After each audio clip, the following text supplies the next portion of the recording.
Alright, isang mapagpalang umaga mga ka-Tom Goods. At ayan, sa mga oras na ito ako ay nasa baybayin ng dagat, nakaharap sa karagatan. Ayan.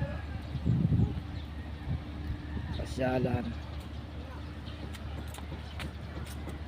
At ayan, meron pa isang artistahin akong kasama na daanan.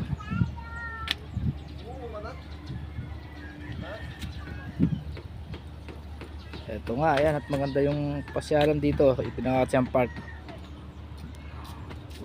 Ayan, ayos, sarap ng hangin. Ayan, may mga barko dyan. Ito yung seafront. Ayan, may mga bangka.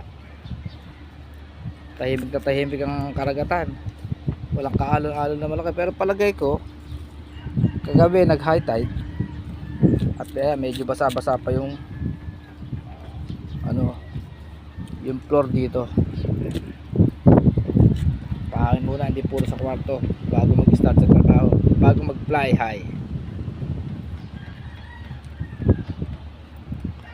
O yan, isang magandang umaga mga Top Goods. God bless all.